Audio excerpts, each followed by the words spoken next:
जर कृष्ण परब्रह्म आहे, तर राधा राणी नक्की कोण आहे? आपण जेव्हा श्रीकृष्णाचे नाव घेतो, तेव्हा राधेचे नाव आपोआप ओठांवर का येते? पण एक प्रश्न फार कमी लोक विचारतात. जर राधा राणी इतकी पूजनीय आहे, तर भागवतात तिचे नाव स्पष्टपणे का दिसत नाही? राधा केवळ भक्त होती का?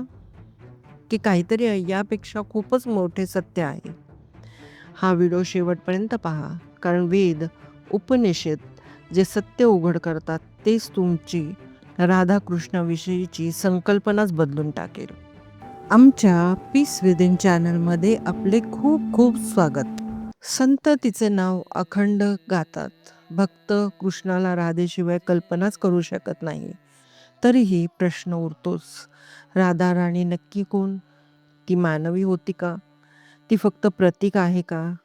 याचं उत्तर फार खोल आहे आणि ते वेद, उपनिषद आणि पुराणांमध्ये दडलेलं आहे. ते स्पष्ट सांगतात, राधा कृष्णापासून वेगळी नाही. ती दैवी प्रेमाचं मूळ तत्व आहे. शास्त्र सांगतात, श्रीकृष्ण म्हणजे शक्तिमान, सर्व दिव्य शक्तींचा धारक, आणि श्री राधा म्हणजे शक्ती, ती दिव्य शक्तीच स्वतः.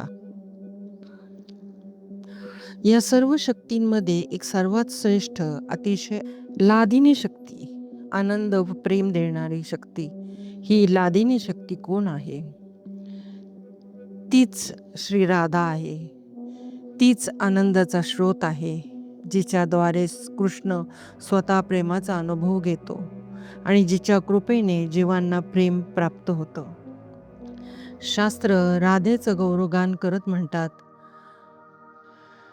वंदे वृंदावनानंदा राधिकां परमेश्वरीं गोपिकां परमां शुद्ध लादिनी शक्तिरूपिणम.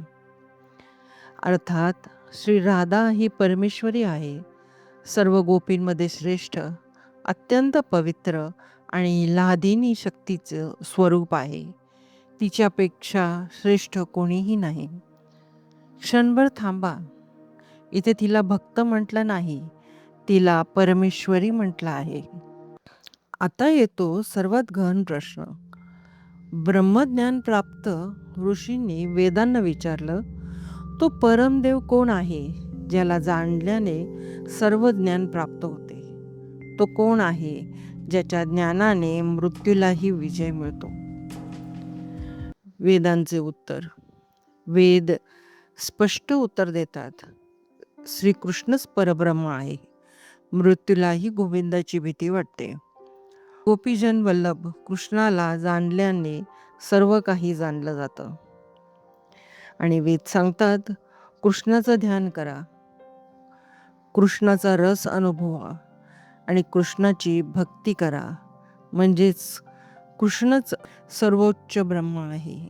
हे ऐकून ब्रह्मवादी पुन्हा प्रश्न करतात, जर कृष्ण परब्रह्म आहे, तर मग राधेची उपासना का करावी?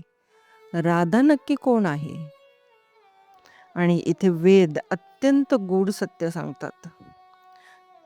वेद म्हणतात, कृष्णेन आराध्यते इति राधा. जिची उपासना स्वतः श्रीकृष्ण करतात, ती राधा. क्षणभर विचार करा, परब्रह्म स्वतः तिची आराधना करतो.